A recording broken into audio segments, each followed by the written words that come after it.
toilets, This bar, meeting is being recorded. etc. It can be quite distracting, so it would be good for that. If you have any questions, pop them into the chat, or at the end, we'll do a roundtable for questions, so you can raise a virtual hand. Other than that, a little bit of patience would be nice. None of us are experts at this, although I've been doing it a lot more than I ever thought I would. A little bit about the RA Center. There's not a whole lot at the RA Center that doesn't exist anywhere else, but it's one of the few places that has that much stuff all under one roof. Some of the stuff is kind of hard to find in the city these days. So, for example, when the pool opens, they actually have room left in their swim lessons. They've got kids camps, archery, the city's largest private indoor gun range that has had Olympic people from it, fencing again, world-class competitors, all the way off to pickleball, chess club, and stamp club. As with most organizations, the RA Center is concerned about people, and so they try to treat people right, and include diversity, etc. Canoe Club. I've been around since 1952. It's even older than I am. We were with the Y until 2012, and then the Y ran out with rooms for us, so we ended up moving to the RA Center. This middle photograph shows an example of what volunteers are capable of. That's somebody who used to run the family program, and what he would do is he'd take along some flatbread on a family trip, some tomato sauce, some cheese, and other stuff, give all the kids some flatbread and ingredients. They'd make their own individual pizzas while he was building a pizza oven over the campfire. And that's what that is. Other than that, volunteers are the executive, they are the trip leaders, they are the people who do the equipment repairs, and everything else. So if it happens in the club, it was a volunteer that did it. We offer day, weekend, and longer trips. Flat water and whitewater training anywhere from, I've never been in a canoe in my life, to advanced solo whitewater. We do have canoes of different makes and sizes and so on, and kayaks for rental. But as for club trips, we're not an outfitter for people to head out elsewhere. And then we have the group equipment that you need, so tents and stoves and so on. We don't have any of the personal gear, but in all honesty, I'm not going to sleep in somebody else's sleeping bag anyhow. Okay.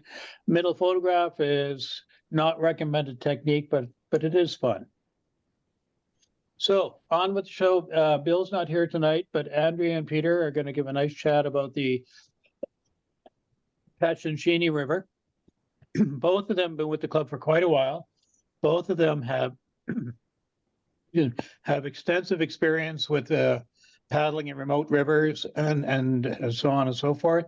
So I turn you over to their capable hands. Okay, thank you. I'm going to put up my my presentation. Hopefully this will work as it worked 15 minutes ago. Almost there. There we go. So what I'm going to present is doing this the soft way. I've done any number of trips in the north and in Manitoba, Quebec, that have been self-guided. The thing with a guided trip is that you don't have to do any of the prep work. You just have to turn up at the airhead with your personal gear, maybe your paddle, and that's it. The downside is it's pretty expensive. Margaret and I decided to do this trip because Margaret medicaled out of doing whitewater canoe. And so we decided to do a raft trip. And since neither of us raft, we signed up with Nahanni River Adventures, which is now combined with Canadian River Expeditions. and they were our guides for this trip. So the Tatshensheni, you fly into Whitehorse, which is your airhead, and the Tatshensheni is about 3.5 to 4 hours drive away from it. And you can see on this map that there's the Yukon border. And as you cross the border, you will eventually end up in the United States. And Peter, so, yes, you're sharing the wrong screen. You're not sharing the presentation. You're showing the slide development view. Oh, okay. Well, let me close this then. Screen sharing. Go to screen share. Okay. Now I may have to share entire screen. I'm going to allow it. I don't know what I've done here. Let me. Oh, I've closed out my my presentation. Damn.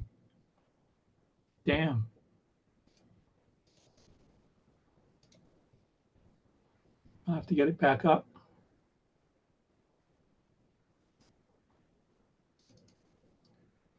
Okay, try to reboot the presentation.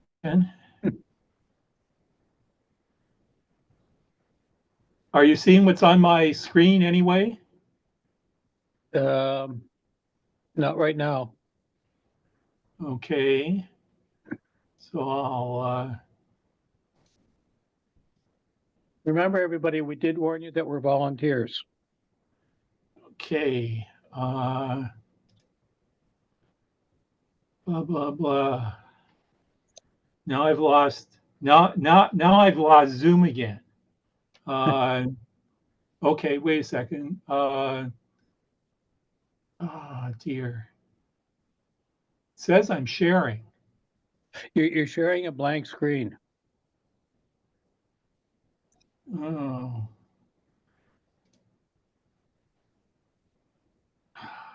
Frustration. And my,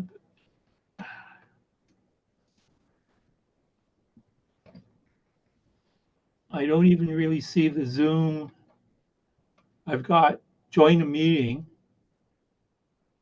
No, that's not going to work.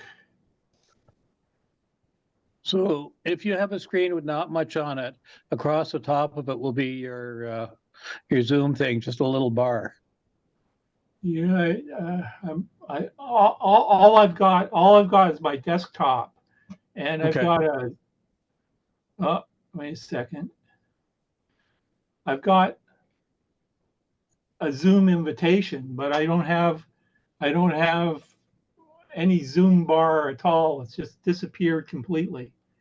Now you're sharing your Zoom, the screen with your Zoom invitation. Okay, so what do I have now? So now you're showing the design view. So go Okay. ahead with this view. Just No, remember to click I can.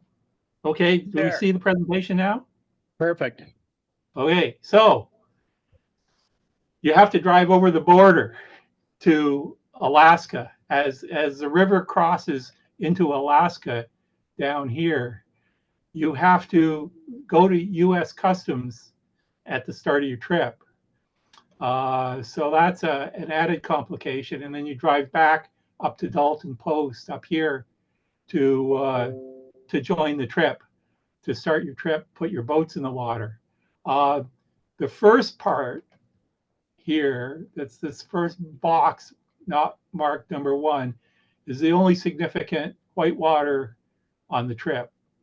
It's significant. We'll get to that. And as you can see, although Mark said we weren't going to talk about the Alsek River, you can see the Alsek, the Tatshensheni is actually a tributary of the Alsek, and they join up here. And after that, you're actually on the Alsek River all the way to Dry Bay. So I hope that orients people somewhat to what they're going to see in terms of the river and scenery. White Horse is way off the map, someplace up in the upper right-hand corner of the map. So you have to drive a fair ways to get there. Now, White Horse, some tourist advice. Having been through White Horse a number of times for a number of rivers, I've learned a few things about this particular ville. After Vancouver, just like in most of the North, there is no redundancy.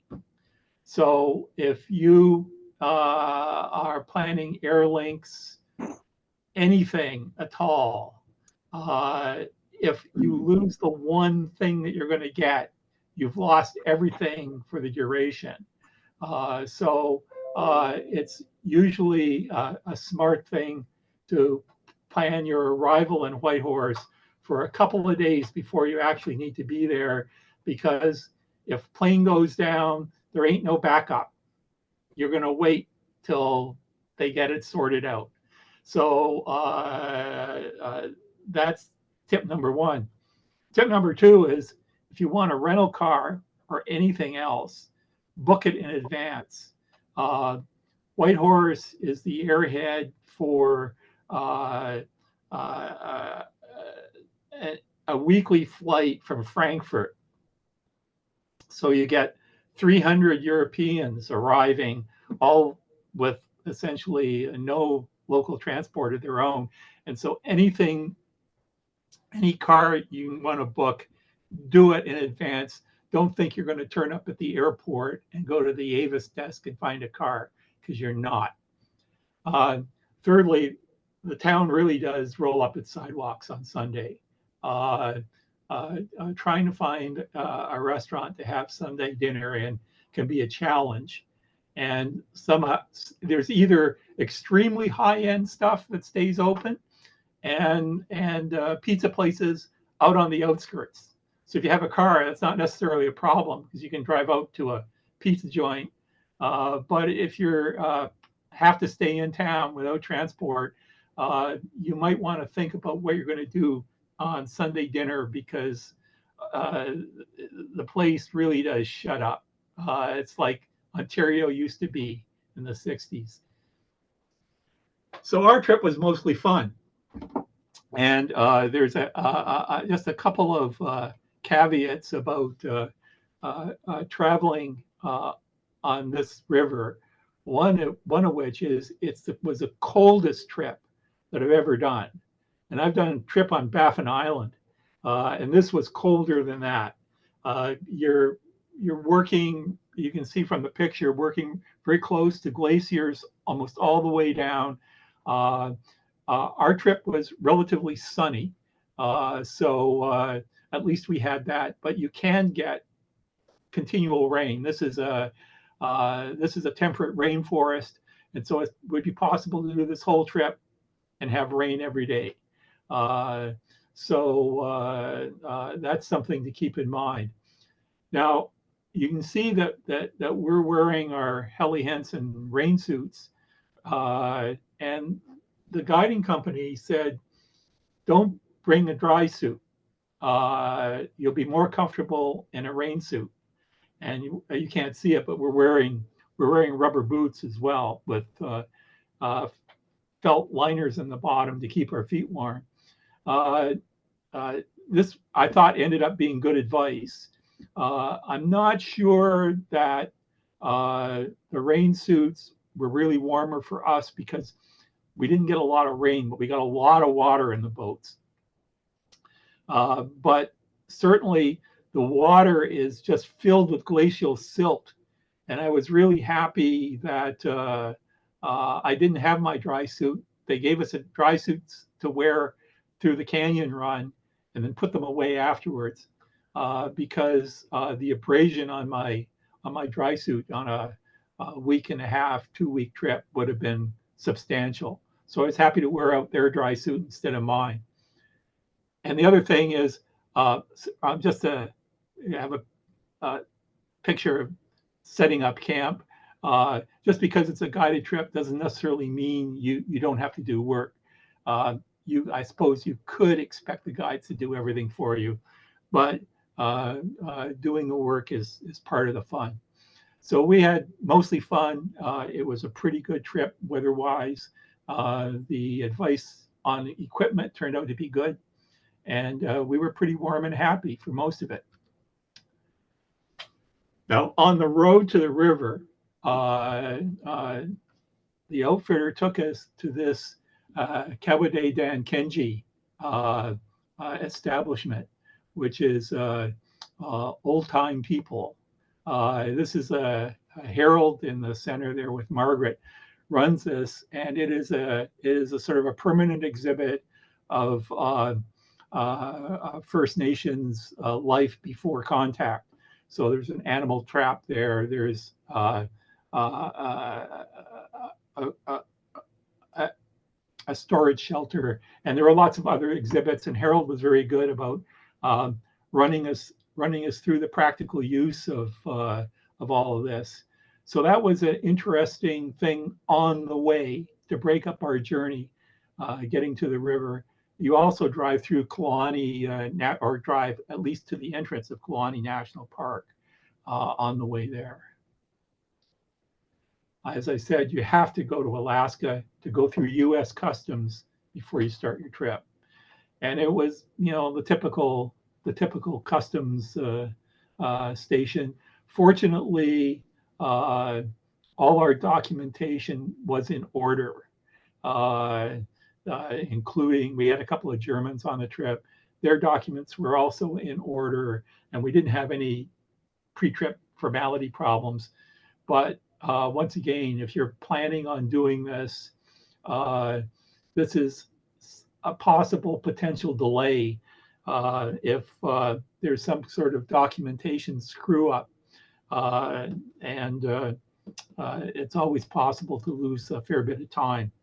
But we were lucky. Everything worked. So this is the put-in at a creek just around Dalton Post. Just off the highway, the put-in is like 10-minute drive off the highway if you have a 4x4. I don't think I'd drive a normal car down it. But it was a pretty easy trip down. And you can see everything's nice and placid here. The river is pretty wide open, it's flowing, but nothing terribly exciting yet. However, when you get to the canyon, things become very exciting. This is the top of the entry to the canyon, and this is the only picture I took in the canyon, which gives you some idea of the excitement level of it. The guiding company says this is a class 3 canyon. I beg to differ. I think this was the day we went through was definitely a class 4. The standard guidebook sort of says, don't even think about bringing a canoe in here, and I would agree. I mean, as soon as you hit the entry around this corner here, there were like 4 or 5 foot diagonal curling waves caused by compression off the shores. And it was pretty damn exciting through this walls section. And at Black Bear Rapid was a series of shelves. We had one raft following us that took a bad line, went over a shelf and into a hole, and it tipped the raft. So, one of these rafts pretty substantial. It's got can have 4 or 5 people plus the guide plus all the kit for them in it. So it's a fairly substantial oar raft, and it still got flipped when it went in. Fortunately, we were just downstream of it, and 2 guests were ejected from the raft, one of which swam directly at our raft and so got scooped up and pulled into our raft. and the other one went directly into a shore eddy. And so he didn't have to swim anywhere. But it took him some time to extract that raft. And then we were after that, we were of no help to them because we were going downstream at a great speed, and all we could do was sort of wait. And in about a half an hour, they got everything organized back together and managed to join up with us. But certainly this canyon is the most exciting part of the trip. And you are going to get wet in a raft for sure. At least we were at the water level we did it. But after Black Bear Rapids, even though there are other serious rapids below that, we didn't seem to have any real problem with them. This M&M Falls it got its name from two guys, both of whose names started with M, who got stuck in the big hole under the falls and stayed there for some time studying the hydrology. So we didn't have any incidents that would lead to naming river features after our one dump. So we went on to Silver Creek, and you can get some sense of the flow here. But still, now once we're below the canyon, things are pretty gentle. And we saw some of the only wildlife we actually saw on this trip, which is here, which is a swan in one of the creeks flowing into the river.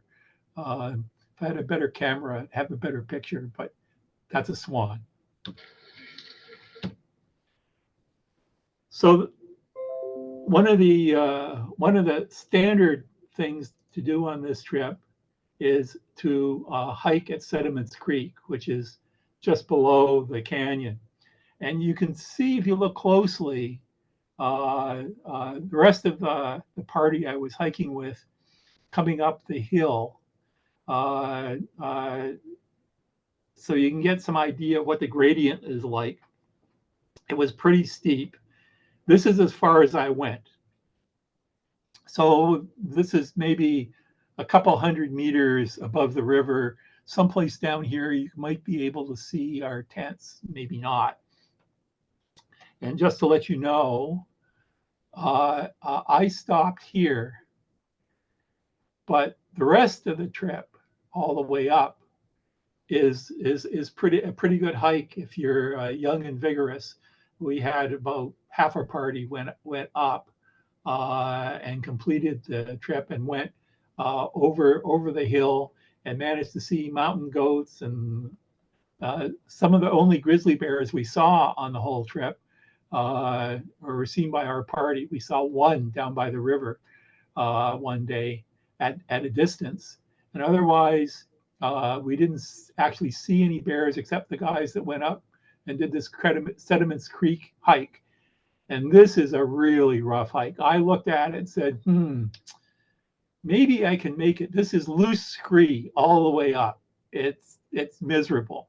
You got to traverse back and forth, back and forth, back and forth. It's not like this line goes straight up. I don't think anybody climbed it like that. So if you're looking for a really nice hike, by all means, this is a classic one. And it's got a great payoff if you get up over the ridge, but you're going to have to pay for it for sure. Oh yes, the Channel of Death. This is sounds exciting, but it's a lot less so. This is about where the Alsek joins the Tat, or the Tat joins the Alsek, to be more correct. And you can see that the river gets very gravel barry and braided at this point. And the reason this got called the Channel of Death is a couple hundred years ago, there was a glacier. This became glaciated, and the river flowed under the glacier. So either your choice was either walk over the top or take your canoe and go under. So since it was a risky proposition at that point, it got called the Channel of Death, and I guess the name stuck, so it's still around. But today it's now gravel bars, and this area can be quite problematic because you've got to pick the channel you're in, like any braided river section. And with a raft, it's doubly important to pick the right channel because it's so much harder to back up or to push off or push over if you get stuck. And I've been stuck on other rivers by choosing the wrong channel on gravel bars. And I was thankful that our guides knew what they were doing and got us down this without anybody getting stuck. Now, the river below does have a few features. It's not just not the canyon. I'm pretty sure this is Monkey Wrench, but there are a few big features in the river where, I mean, if you drove right into them, they would hurt a lot. But usually you can see here, the river is very wide and there's no real need to get yourself tangled up in any of these other downstream obstacles. This is just a sample. There were no other, at least on our trip, no other really significant moving water events. Although there were rapids and bigger waves in places, there was nothing that you couldn't see coming for a long way off and make a plan and do whatever needed to be done. So now we're approaching the Alsek Range. This gets very, very pretty. And although, well, the Alsek Range, one of the places that you stop at going down the section of the river where you have the Alsek Range as your scenery is this petroglyph island, which has got 2 petroglyphs on it that I saw. This is one of them. Nobody knows what it means. It could have some religious significance, maybe not. The meaning of the petroglyph is lost, but it's there to be seen. So we did stop and take a look at it. This is more mountains as we go down the mountains. I think these are to the west of the river. And finally, we get right up close to glaciers. This is the Walker Glacier, which you can see is terrifically dirty and dumping bergy bits into the river. Now, the guidebook says you can hike on Walker Glacier. We did not. When you read the guidebook, unless you're trained in mountaineering, it doesn't sound like a good idea. It talks about being very careful not to fall into a crevasse and taking full mountaineering kit when you go out on this glacier. So naturally, guided trips would rather not pay off insurance claims for people lost down a crevasse. So it's something we skipped. But if you were on your self-guided trip and you had the skills, it is possible to hike on this glacier. You can get right up on it. And here's the bergy bits coming off the Walker Glacier. This is the best picture I could get of Mount Fairweather, which is sort of to the southeast of the river. It's the highest point around 4,500 meters, and it usually was obscured by cloud. At least the very top of it was. So this bit, I guess I have a little bit of cloud obscuring the summit, but that was the best view I could get of Mount Fairweather. Now this, I'm going to run a little video which is not all that great, but it shows you why you really don't want to get too close to those bergy bits in your boat.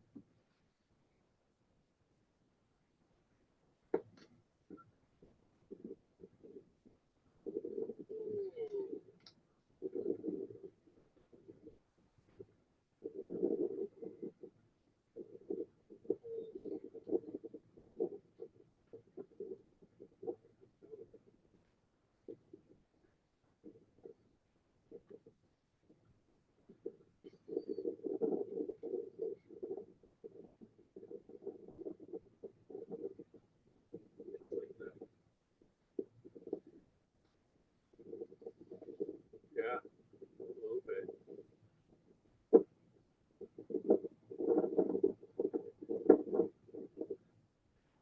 So that was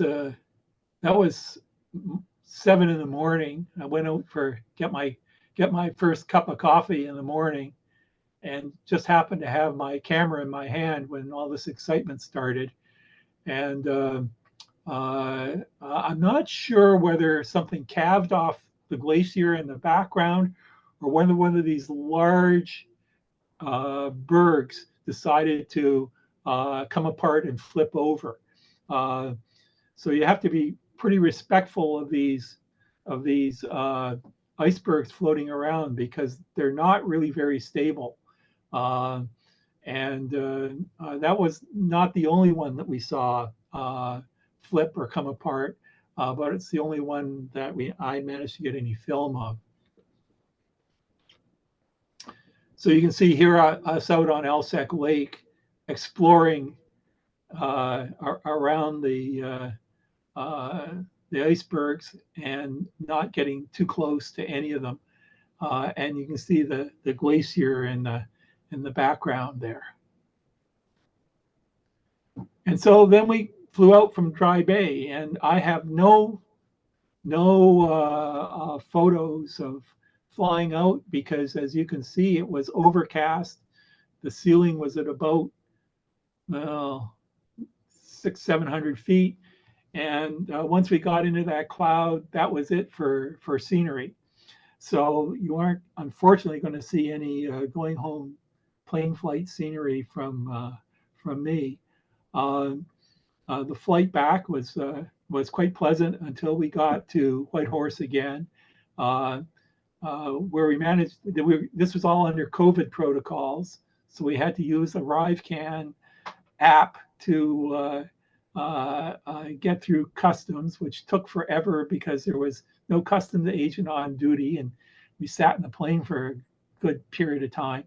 But then the big surprise was 2 days later, when ArriveCan failed and told us that we had to go into quarantine.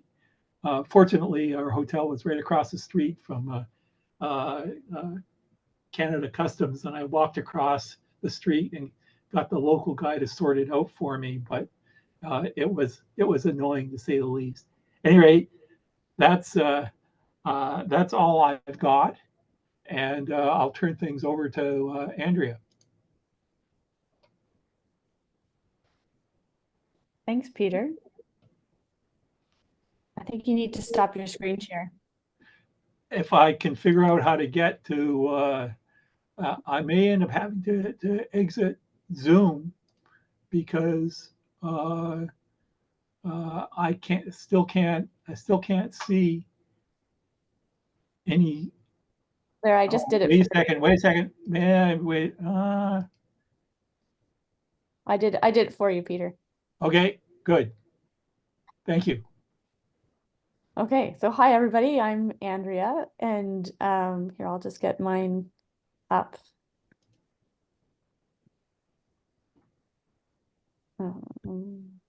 Want to view. Where's this? There we go. So Peter and I both did the Tatshensheni Alsek River on the same year, and Peter was there, I think it was about 2 or 3 weeks before the group that I went with. And so it's really interesting, even though it was such a close time between our two trips, there was quite a bit of difference in terms of the volume of water, the different features that we saw in the water, and even just the weather in particular through the trip. My trip was actually organized by Max Finkelstein, who is here tonight. So hopefully, if anyone has any really intricate questions about self-guided trip planning, he can help with that. But this definitely, it would not have happened had Max not organized this. And he really took, I only got on the trip because of COVID, I guess. The Max had gotten the permits and everything set to go for 2020, and then that wasn't able to run. So it was delayed until 2022, and then some people had dropped out of his group, and I got to join. So lucky me, and it was a fantastic trip as a result.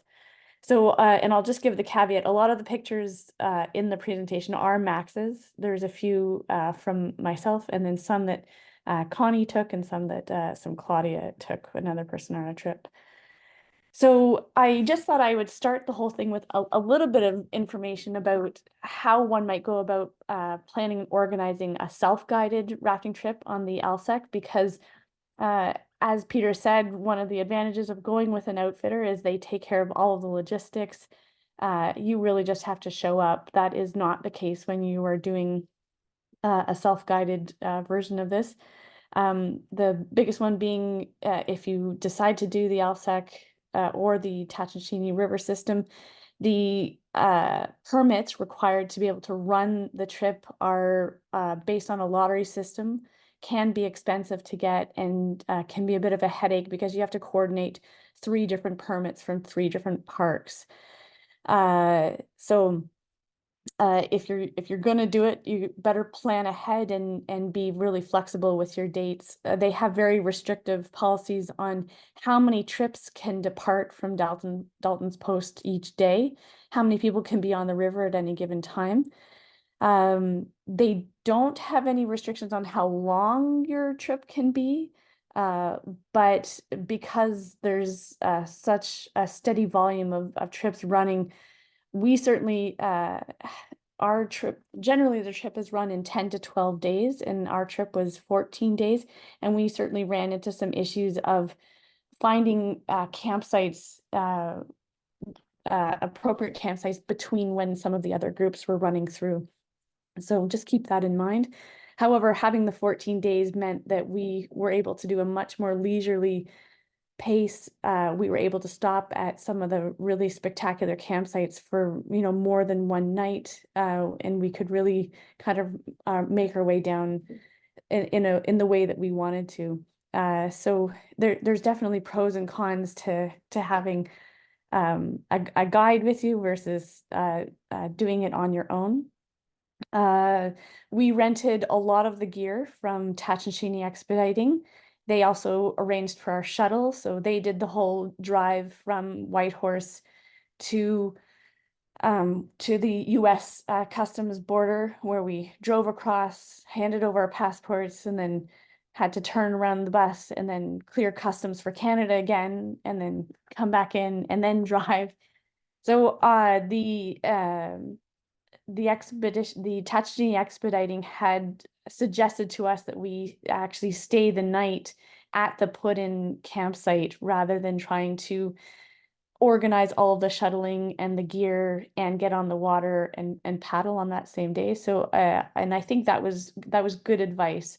We were able to just spend a little bit more time organizing ourselves, and then being much more fresh for the start of the river the next day, given that as Peter mentioned, the first thing you enter is this 9-mile canyon of class 3+ water, depending on the water levels. So it was nice to be well rested and organized to do that.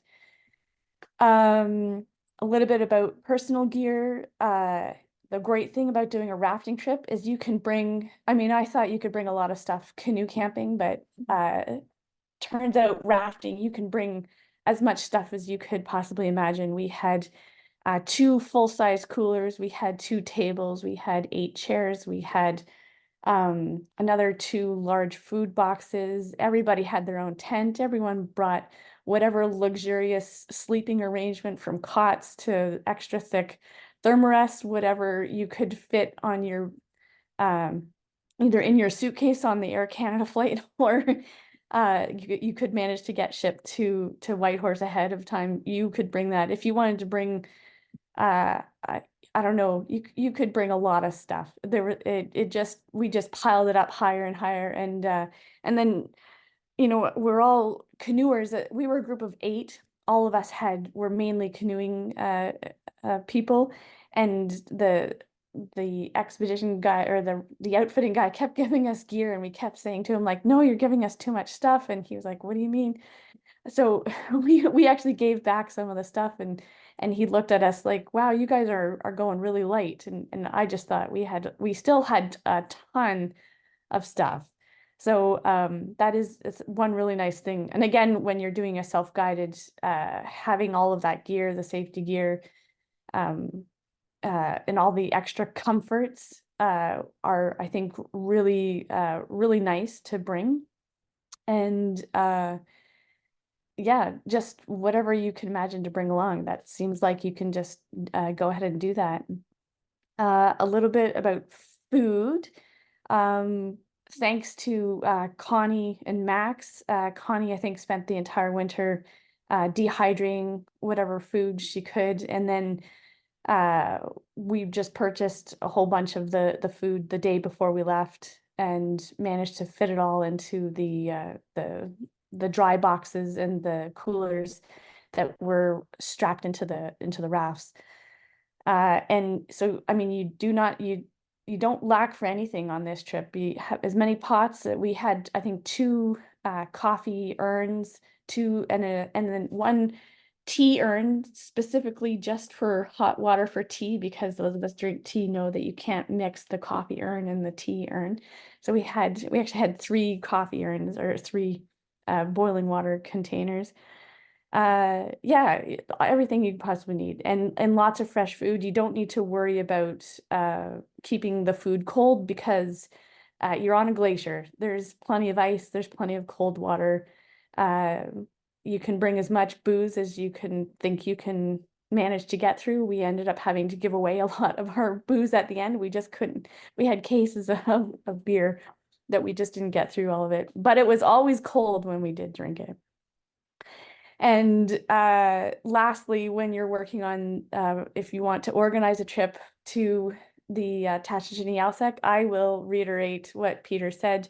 This is a cold trip.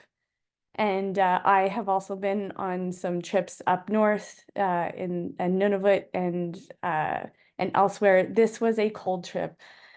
Not only is the air temperature cold, but the glacier water under the raft will also sort of radiate cold up under you. And when the sun is shining, it's not bad, but some of those winds pick up, and you've just got this constant cold seeping in. So fleece is your best friend. Layers and layers of different fleece, really helpful. And this is although I will say where I disagree partially with what Peter said, is of the 8 of us that were on the group, I was the only one who decided to bring a dry suit, and I wore it every single day except one. And the one day I didn't wear it, I wish I had worn it. And Max may agree with me, is that I was probably the most comfortable person on that trip in terms of staying dry and warm. The next best, I think, was Connie, and she had sort of gaiters that went up to her chest with suspenders and layers of fleece on top of that. I think the 2 of us were the most prepared. You do need a rubberized rain jacket. Nothing. A bunch of us got some sort of cheap ones from Canadian Tire, and they did not cut it. You need Gore-Tex, or Gore-Tex jacket is not sufficient rain repellent. It will just wet out. Some sort of rubberized rain jacket in rain pants. If you don't have a dry suit, is a must. But I have to say, I really, really, really appreciated having my dry suit and wore it every single day. And again, as a self-guided trip, I think it may have been more necessary because the guides probably know better what they were doing and how to step out and get the rafts. So for safety wise, having the dry suit was really great. So that's what I would say about that. Oh, and one last point about the weather is it is changeable. We had the first half of our trip, I think, was quite pleasant. It even got up to maybe 15 or 16 degrees a few of the days. But the last at least 4 days of the trip, it got pretty cold, and we were wearing pretty much all of our as much clothing as we could. And when it started to rain, just trying to stay warm and dry was a real challenge.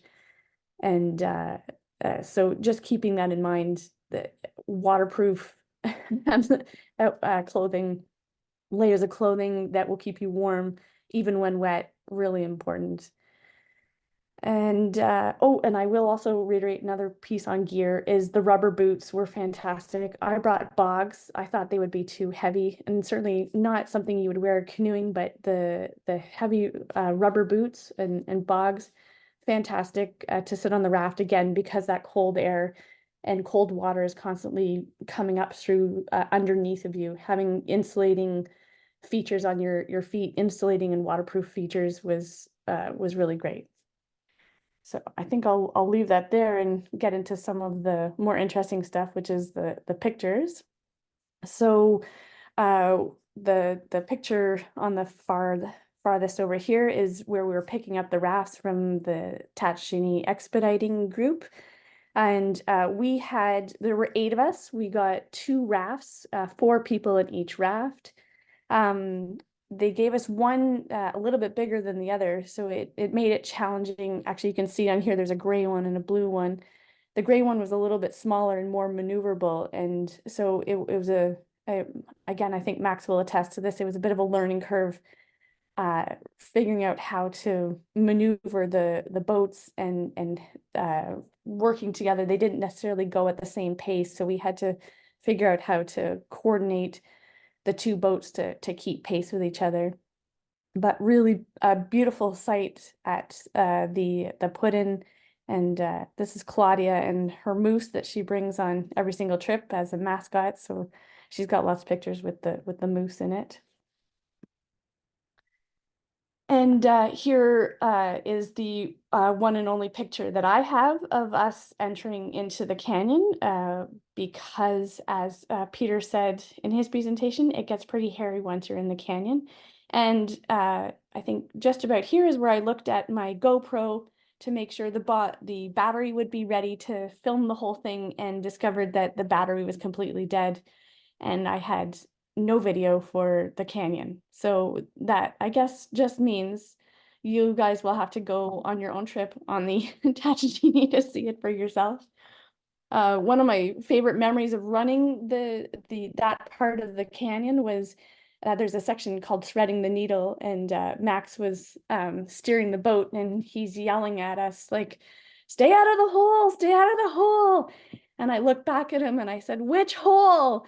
And he was like, "That one." And I said, "But there's 2," as we just passed between the 2 most massive holes. I think they were 3 or 4 meters wide each on either side. And Max just says, "Oh yeah, there's 2." So it's a fun, wild ride. I don't think the water, based on Peter's description, I don't think the level was quite as crazy as when he did it, but it was certainly a fun and wild ride. And sort of this bottom picture, you can see, this is not part of the canyon, but you can see how sort of big the water can get, so that you even lose sight of the rafts, even when they're not that far from you. And yeah. Here's some more pictures of us having fun. This was Devin. He and Max were the main oarsmen for the trip. I tried it one day and realized how hard it was and said, "Thank you very much, Max. You can keep doing this. This is really hard." So Devin and Max did a great job getting us down the rivers, especially since I hadn't done much rafting before, didn't know or came to understand that the oars person manages about 85% of the direction of the raft, and even though you can see people working hard in the front, they're paddling, it doesn't really make much difference. It might help with some speed, but it certainly doesn't steer the boat whatsoever. So the oars person does a lot of the work on this, and it was great to have Devin and Max, who for the most part knew what they were doing.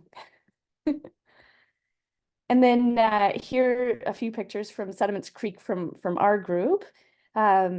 We ended up camping on sort of the far side. There's a creek that runs through at Sediments Creek. So we had to forge this creek here to get over to the side where the hike was. So we spent quite a bit of our time trying to get across that, and it took us quite a while to find the head of the trail. Again, it's one of those things when you don't have a guide with you, you're going by, you know, the information you have in the guidebook, and sometimes it takes you a little bit longer to find stuff. But you can see again how steep the climb was. And here we are at this, I think the same spot where Peter stopped. That's where we stopped as well. By then it was, I think, 3 or 4 in the afternoon, and just not a good idea for us to start scrambling around on the scree, and the weather started sort of coming in. So that was where we stopped as well. But just spectacular views along from up there, and getting just a good view of where up until that point, you're really paddling through the headlands and through the Yukon territory, and then just after Sediments Creek is where it starts getting much steeper, and you're heading more directly into the Glacier Mountains. So you can see that transition happening where it's still pretty green. After this, it gets pretty stark. Oh yeah, we also went picking soap berries, which are apparently the black bears and the grizzlies' favorite berries to eat. And that was proved correct when we saw a black bear on our way back to the campsite, who was also heading off to eat some of these soap berries. And then there was Connie found a recipe to make a soap berry icing or topping, or soapberry ice cream. I'm not sure what it was, but she baked us a beautiful chocolate cake and then poured the soapberry mixture on top, which turned out to be a very interesting flavor. I think Max, I think you enjoyed it, and but maybe not the next day. It's certainly, it's an acquired taste, and it was fun to make the soapberry dish. But yeah, so you'll have to try that. We were very lucky to have Connie on the trip. She had done her master's in university on the migratory patterns of the caribou in the Kluane National Park, and so she knew all of the plants and animals and all of the Latin names, and which ones you could eat, which ones you couldn't. And so she amused us, and finding different plants that we could try, and naming all the different animals and flora and fauna. And if she didn't know it off the top of her head, she certainly had brought a book along for us to look up. So we had a lot of fun identifying plants and seeing what there was to see along the way. So just some lovely, this is one of Max's, I think, one of his best ones along the trip, with the reflection of the mountains in there. It was just lovely. And up until this point, we'd had really, this was that 15 °C weather day, lots of sunshine. It was really lovely. And then you can see, I don't know how well it shows up on your screens, but the purple haze, all of the fireweed was in bloom as we were going down the river. So you just see these huge swaths of purple in the mountains along the way. And you can, if you look closely, you can see the sort of mountain goat trails. We didn't actually see any mountain goats, but we saw where they were trailing.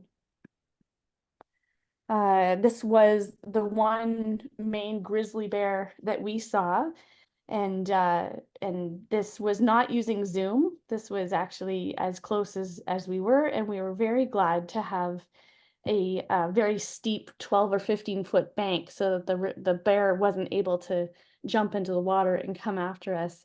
But yeah, that was one of the bear. We kind of he or she was hanging around us for a couple days, and it was actually a lot of fun to watch. I think it was a junior bear, and he would just kind of frolic and jump over logs and play in the water, and we could see him swimming. But this one day, we just after launching from our campsite, he popped out of the woods and followed us and ran alongside the raft for a good 200 or 300 meters. And then here is, I think it was called 70 degrees, something, this one of the campsites. You can see there's a big rounded island there. That's actually the Petroglyph Island. So we were just short of there. We just had this beautiful evening with the sun setting and with the Petroglyph Island. And this is where the Alsek and the Tatshensheni merge, where the volume of the water starts to really pick up in speed as well. And you can just see the tips of the iceberg capped mountains that we're heading into after this. So yeah, what else do you want to say? There, yeah, another one. I think that's Petroglyph Island, just at on the shoreline there, and a shot of us hanging out. This is when it just started clouding up quite a bit, starting to get cold. You can see how many layers we're wearing, trying to stay warm there. Yeah. Here's us running here. There was one day, I have had very little experience with rafting, and I don't think it ever really occurred to me some of the dangers or issues that might come up. And there was this one day where we were about to head into an S-bend turn, and we would not be able to see the boat behind us if we went too quickly. The water was constricting and going around a sharp curve. So Max tried to pull into an eddy and didn't quite get into it before the current pit was still holding on to the front of the boat. So I jumped out of the boat with a rope in my hand to try and pull it to shore. And what is very typical in this area is you never know how deep the water is because it's this thick, gray, almost chocolate milk-like color. So if you can't see the bottom, you generally shouldn't step out of the boat. I jumped onto a gravel bar. It collapsed under me, and I fell and let go of the rope, and the boat kept going. And then I locked eyes with Connie, who also saw the problem with this. And so she jumped out of the boat onto the gravel bar. The gravel bar collapsed under her as well, and let go of the rope, and the boat kept going. And we just kind of waved at Max and their last remaining person, and Kim in the boat, as they rounded the corner around the S-bend, and that was that. And we were kind of sitting on the gravel bar going, well, that's not good. And luckily, the second boat was behind us and had seen what had happened. They pulled into the eddy much higher up, and we jumped into their boat.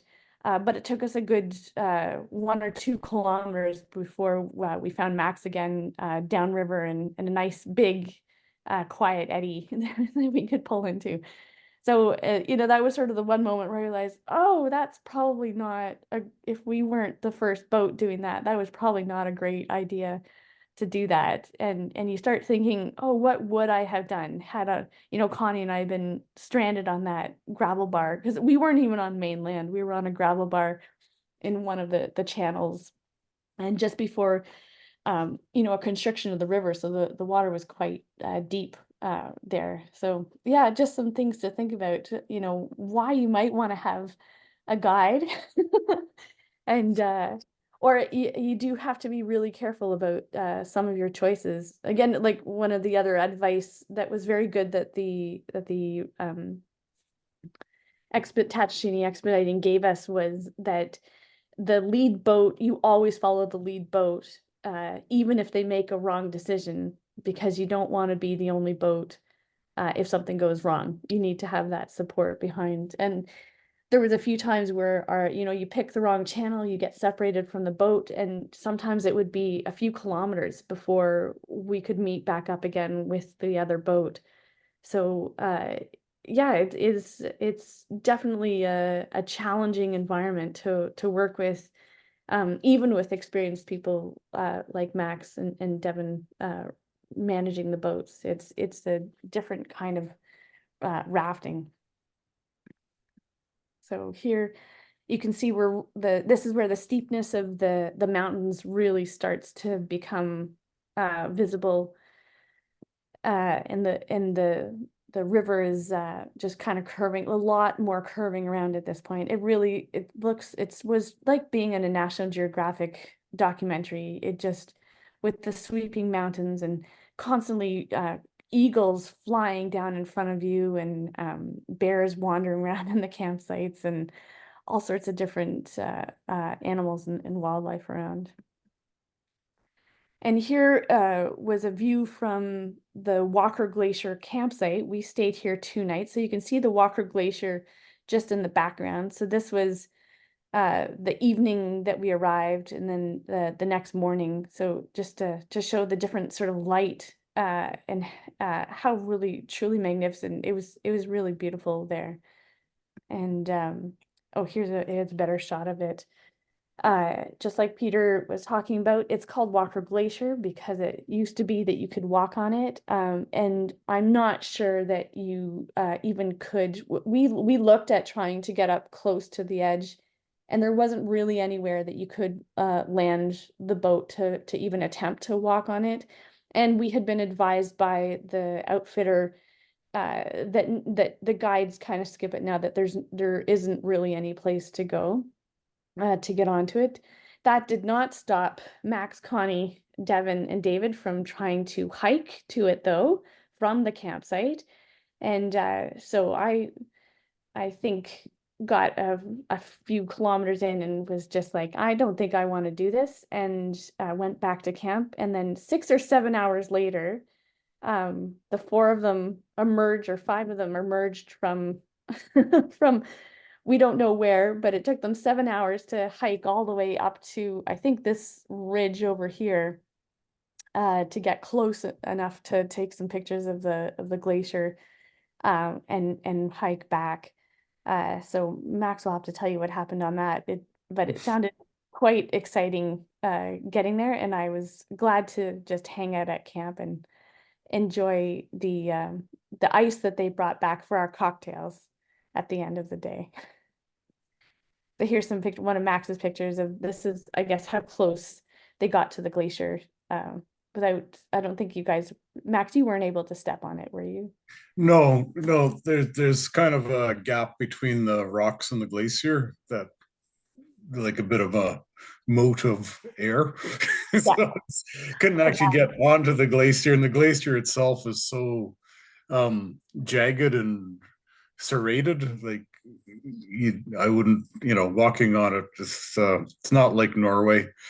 But it was in getting there, like you say, yeah, we had to climb up about an 800-foot, almost vertical hill, but this is a rainforest now, so it was all covered in alders.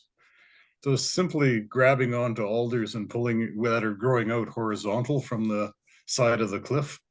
It was sort of like climbing this giant ladder.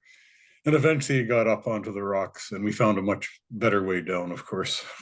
On the way back, yeah. Yeah. Yeah.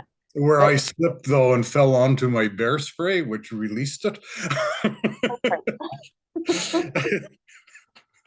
Luckily, nobody else was very close. Yeah, I Yeah. just remember we were following bear and moose trails that meandered through the alders, and I just thought, I don't think I need to. I got there, so but I'm glad you did because these pictures are spectacular. So I think, oh yeah. So then again, you can see the Walker Glacier in the background. This little spot on the beach, there was a freshwater deposit or spring that you could get fill. We filled all of our bottles here, and it was Connie, I think, with a little glint in her eye, that looked over at me and said, "Hey, Andrea, do you want to have a bath?" And I just thought, yeah, that sounds like a great idea. So we sent all the men away, and all the women jumped into the this glacier fed spring and screamed like banshees in the cold water. But it was fantastic, and just again, one of those things, I don't think that you'd get the opportunity to do that in a guided trip, but we had great fun kind of stopping in unusual spots and taking our time. And you can just see these beautiful cloud formations from before. I'll go back, yeah, cloud formations, which were heralding the advancement of a very strong and water-filled system. Yeah. So this led into our last day as we headed towards the Knob and Alsek Lake. And what you're seeing up here is what we understood. Well, we used the guidebook that had been written, I guess, 12 years previously, and because we didn't have a guide with us, and we used it. It was interesting using it because sometimes the information was accurate and sometimes the information was marginally accurate, and then oftentimes it was completely wrong. But the one thing that the guidebook and every single person we met on the trip and the outfitter could agree on was that when you get to Alsek Lake, there is 3 channels that open into the lake, called door number 1, door number 2, and door number 3. And we were told that door number 1 was the channel of death, and under no circumstances should we attempt to go through door number 1, but that door number 3 was always kind of open to you. And in my mind, I had built up after 10 or 12 days of paddling this river that the gate of death, or the channel of death, was going to be, canyon walls and squeezing water and full of icebergs and glaciers blocking its path. But this picture up here, it was actually the gate number 1, and you can see there are some icebergs in the way, but certainly not what there could have been, or I guess what might have been in the past. And certainly comparing to Peter's pictures from just 2 weeks previously, the icebergs were that much bigger when he was there. A lot of them had melted and really weren't too present. And then down here, this is the knob, the big rounded island that separates the different channels, and you actually camp on that island, and that's door number 3, the sort of easy way around that's over there that we took. And then just as we were landing on the island, this was where our campsite was. You can see this ended up being our best view of the icebergs in Alsek Lake that we had. This was also the last ray of sunshine we experienced for the rest of the trip.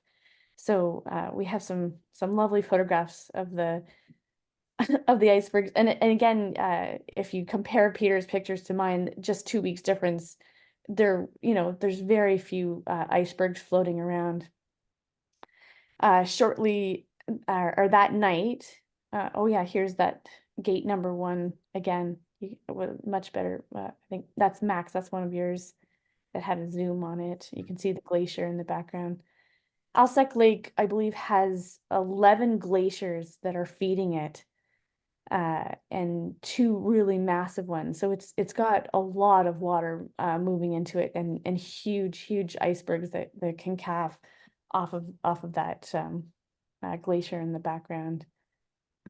And then, yeah, so that night it started to rain, and we had left a pot out, and I think we stopped measuring after the pot filled with 6 inches of water. It ended up raining for 36 hours straight. And then you can see from the pictures, we could only see like not very far. So we had actually had, we were supposed to have 2 nights, or we had 2 nights on Alsek Lake, so we had a full day to go exploring the icebergs, but it wasn't safe to go out on the water. So we just had to content ourselves with hearing the glaciers, or the glaciers calving. It sounded like cannonballs being fired. And then every once in a while, a little tsunami would roll up on shore, and you wouldn't know where it came from. But we had certainly heard it coming. And it rained and it poured and it never let up. And it really reminded you, at this point, you're only about maybe 10 or 15 kilometers from the Pacific Ocean. So it really is a temperate rainforest. It's very confusing to have all of these glaciers around you, and huge high mountains, but also the temperate rainforest and all that rain going on.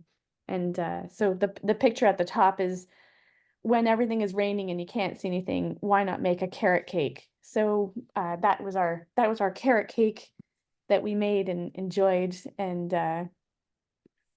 just kind of a fun way to pass the time, because we couldn't see too much.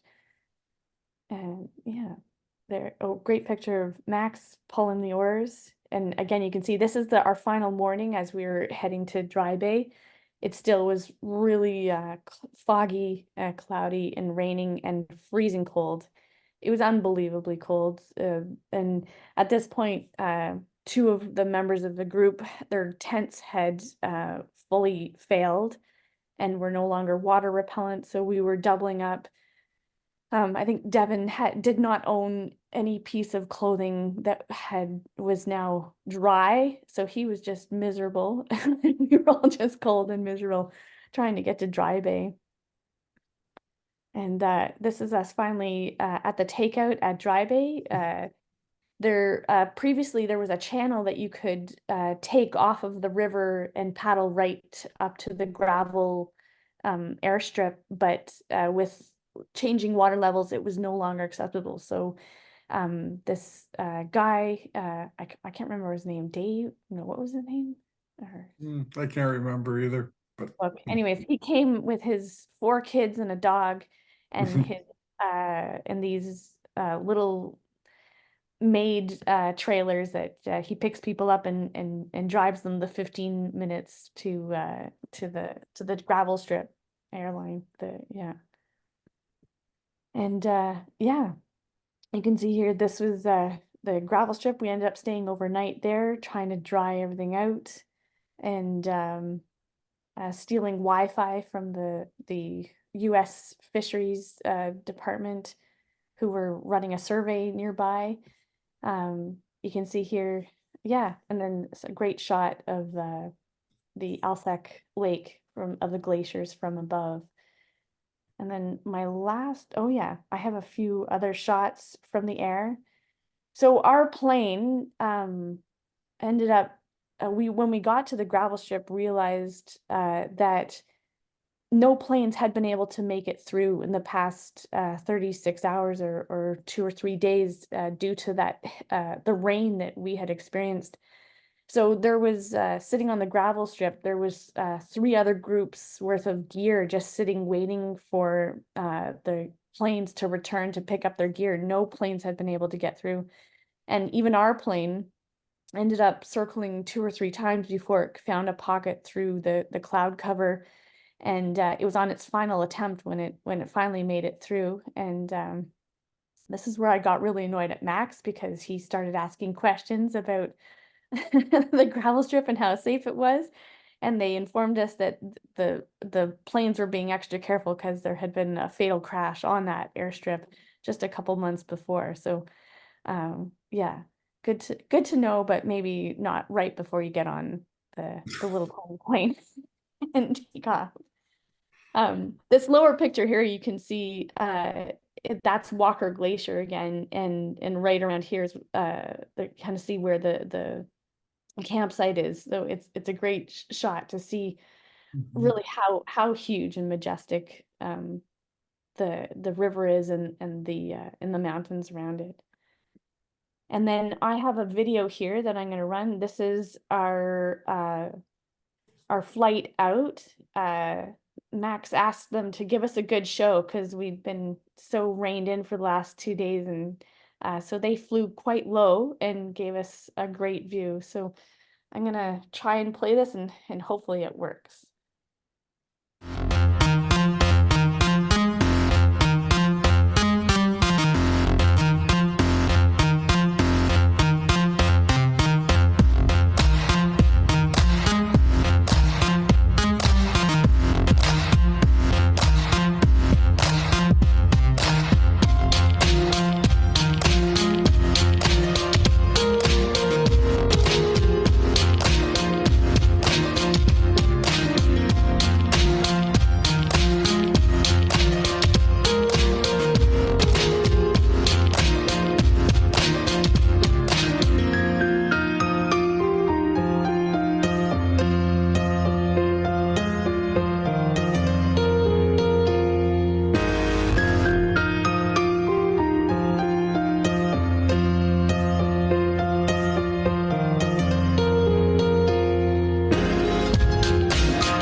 Okay, so that's the end of my presentation.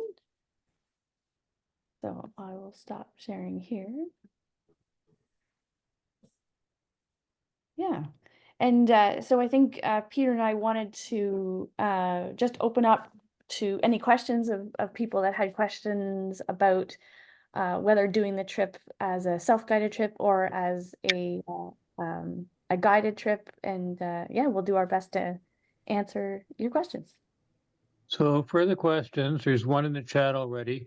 Would you like me to read out the chat ones, or would you rather take care of it yourself? I can see the question fine. Okay. My answer to that one is that if you're going to do it by canoe or kayak, you're not going to be able to run the canyon. So I don't know if there's a lower put in. I assume there is someplace, but I would not. I mean, it could be done by canoe, but as Andrea was saying, you can bring so much more gear in a raft and be so much more comfortable that, to me, this is a natural raft trip rather than a canoe trip. I would also add that once you're on the river, you are committed all the way to the Pacific Ocean. There is no way out other than by charter plane. And Can't so, land. yeah, so the other reason for only using rafts is that they collapse and can be folded up and put on the plane. A hard-shelled canoe or kayak, you're gonna start getting into some pretty well, you can't get a plane big enough to land that could take some of that. Yeah, unless you had a collapsible kayak or canoe. But then you're looking at really cold water that you're running on and sitting in. I think the water was maybe 5 degrees Celsius at most. Yeah, Yeah, I it was doubt that. Right. Any other questions? And by all means, feel free to raise a virtual hand if you'd like to ask your question rather than type it. Jane. Yes, hi.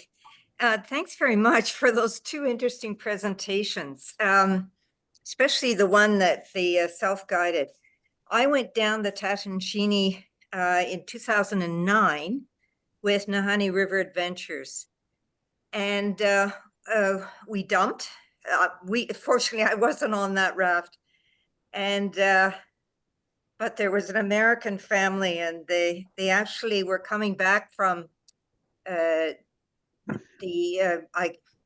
some of the guides or leaders were coming back from the trip up the Alsek Canyon by helicopter, and they stopped in and they dropped off fresh supplies of food and sleeping bags, and that's what you pay the big bucks for. But I also want to say that we were able to walk up on the glacier. So I guess that's, just the changes over that period of time. We also camped nearby, and we had to go up through a forest of trees, but we were on the glacier back then. So that's climate change for you, I guess. And the weather was cool, but no rain, thank God. I really don't envy you those 3 days of rain or whatever. So here, I'll just chime in as a, I have to say, the guided trips versus the unguided trips. Well, 2 flips on the guided trips to none on the unguided trip. Right. Yeah. Good point. The difference between rafting the Tatshensheni and say rafting the Zambezi or the Colorado, which I've done, the rapids aren't challenging on the Tatshensheni, but stopping the raft is. Whereas in the Colorado, there's lots of nice eddies and no problem. And Tatshensheni, a little previous knowledge of what's coming up after that creek meets the river, and things like that would have been really handy. Yeah. It's an Andrea story where she was stranded and Connie jumped out, and then Kim, the last person in the raft, said, "I'll get out," and I just said, "Kim, stay." Going anywhere, because the other raft was coming, so I knew they should be okay. Yeah. Yeah. Having seen whatever say, "Kim, sit, stay." It's like a dog. Absolutely. I have a question for Peter. Sure. Peter, tell us about the guides on your trip, because I was really impressed. Our guides were very young, and one of the gals, she was petite, slim, and I just couldn't believe that she was driving this raft down the river. Well, our guides were sort of your typical rafter or canoe guides. They were 30-ish, young and vigorous, and good skills all around. And yeah, they were a very competent crew. And the guiding community is pretty small. Yeah. One of them had done a lot of work with Blackfeather and in the Ottawa Valley, and we spent one afternoon gossiping about canoe guides and paddle instructors that we all knew. So It's not a very big, community, not at that level. Yeah. I mean, to be able to raft guide on the Tat, or to do some of the bigger northern rivers as a guide requires uh, uh, not only a lot of skill but just stamina. Yes. You know, like you can have the paddle skills, but unless you've got the stamina to make up for all the deficiencies of all the guests in your group, you're not going to make it as a guide. But they were a great bunch, Yeah. and you know, we had a good trip. Oh, that's good. Yes, I've always found the guides with Nahanni River Adventures really quite exceptional. They must be very well trained. One of the other things was one of our guides was a knowledge keeper. And so that was Oh. very nice to have too, and be able to give lots of extra explanations. Yeah. And they were very accommodating of the shortcomings I had. Oh, Margaret, I'm not sure what that means, but Well, they just were really nice. oh, good. Yeah, you pay a lot for those trips, but you do get a lot in return.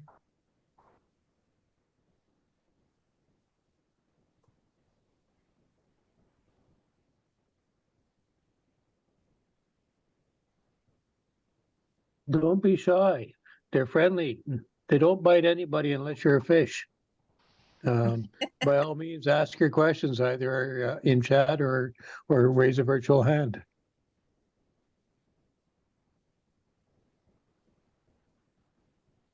Well, I guess that means you guys gave a really good presentation because nobody has anything that they want to know anything more about. I want to thank you very much for doing this. Last presentation of the year. And the pictures make me want to go, but the words about being cold and wet don't. But You know, I Thank wonder you. if the weather has changed too, in the It has, last yeah. little while, because I went down the Nahanni in the early 1990s, 1990, 91, and we had fabulous weather. But I saw later pictures taken in the promo for NRA, and it looked cold and windy. Yeah, the weather, at least speaking in the Yukon, Yukon used to be like known for its dry, sunny summers, and Right. the last 5 summers have been anything but. And this was, Connie guided on the Tatshensheni like back in the early 90s and said, beautiful sunny weather. It was wonderful. Yeah. And the weather is much poorer. The Not thing anymore. about the Tatshensheni that stuck in my mind is unlike the Colorado or the Zambezi, you have to pay attention all the time, all the time. That's why nobody else really took the oars, because as soon as you gave the oars to somebody else, you say, "Oh, watch out for that pile of driftwood," or "Watch out for that shoal over there," and they'd say, "Watch!" And I say, "We'll take the here. You take the oars again."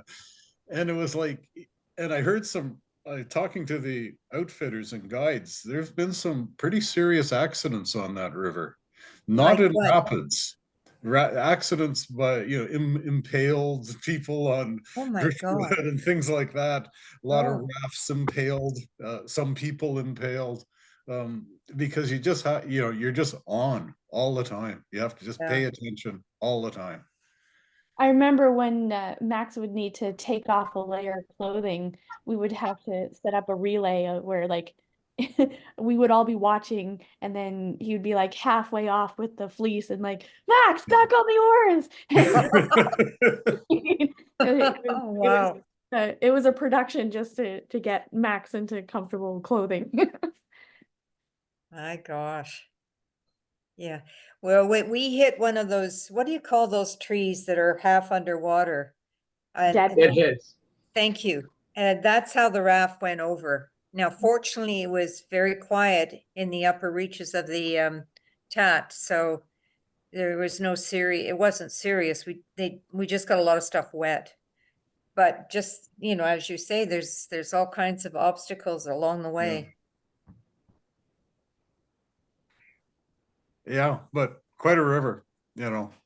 Oh, it's beautiful, it's stunning scenery. It is, And and we those were so glaciers. blessed to have the clouds part as the plane took off and to give us the Yeah. views of what we hadn't seen Yeah. from the water. Andrea, I really enjoyed your pictures. They were just lovely, really very nice. Thank you. A lot of them are Maxes. Oh, I'll Max too then. That was a Yeah. great presentation though, Andrea. You really made everybody feel like they were there. Yep, absolutely. Now, the other thing about Andrea and Peter is they've done buckets of northern rivers over time. So don't be surprised if you see them heading up another presentation in the future. Yeah, I wonder if they have plans for the coming summer. Nothing big. No. Yeah, you don't do these big trips every year, do you? No. Pretty well. They're pretty pricey. Mhm. Well, thank you very much for this. It's really appreciated. Just before everybody runs away, I've got a quick slide to show what's coming up. Maybe. Yes, I do. So as noted, this is the last of the seminars, but what we do have is we're going to have a booth at the outdoor show at the Nepean Sportsplex on April 20 and 21. Feel free to drop by and see us there. April 26th is our open house. May 8th is going to be new member orientation. So people who are new to the club and want to see how we operate and don't get all your questions answered at the open house, it'd be a good opportunity to check us out at the orientation. May 15th, equipment seminar. Jay Morrison, who's been doing this stuff for a long time, does a really good job. We'll also have a selection of gear on hand. And if you're new to canoeing or new to camping, or you just want to, double check to see if you got the right stuff, that'd be a really good one to go. May 22nd, Jay is going to be there doing a map and compass. Because numbers are limited to 20 people, it's going to be for club members only. And the great thing about a map and compass is the batteries don't go dead. So you can avoid getting lost when the batteries on your GPS go dead. And that's what we have for upcoming in the next few weeks. And I would like to thank everybody for turning out. Seminars get really boring if there's no audience to watch them. Mark, are the other presentations available on YouTube, or where do we find them? So they are on the